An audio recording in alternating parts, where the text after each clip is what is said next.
Þegar þú ætlar að setja myndir í forritið þá er hægt að gera það á mjög einfaldan hátt.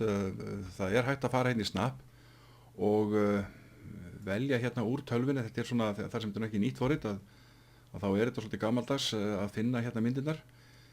Mín aðferð sem ég nota það er að ég opna bara með því að halda inn í Windows takkarum og ít á E og þá fær maður svona browser upp.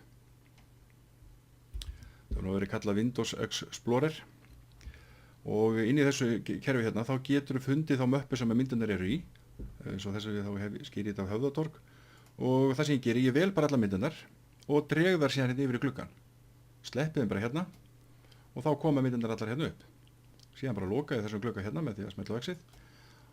Og það sem ég geri næst, að þá því ekki að byrja að líma núna vegna þess að myndirnar snúa ekki rétt, þá held ég inn í Ctrl og ít og A og þá fæ ég alla myndina valdar hérna. Sjá að kemur svo rauður rammi utan allar myndar sem þýðir það þá hver einasta mynd valin. Eins er þetta að fara hérna inn í Stitch og Select All sem þýðir það þá er ég búin að velja allt.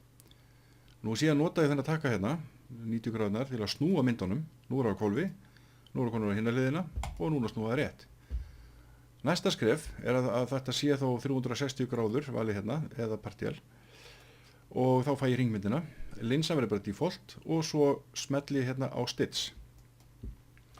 Og það sem þetta er tekið í ágætri upplausn, þetta eru stóra myndir að þá tekur þetta svolítið tíma fyrir forritið að líma það saman. Þú sér að það komi hérna strax turnin og svona fara myndnar inn í hvora aðra smá saman.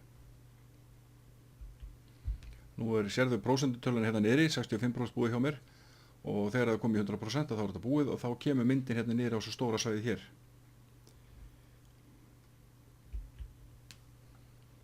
Alveg að koma.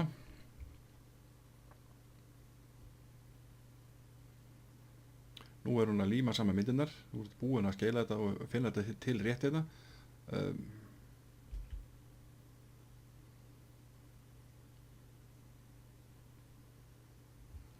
Svona, þá er þetta komið. Þetta kemur mjög skýrt út. Og hérna niðri er hægt að zooma inn með því að smella plusinn, smella mínusinn, spila hérna og svo stoppar það með því að smella hérna. Það er eins að halda inn í shift-takk á lyklaborði og draga inn myndina.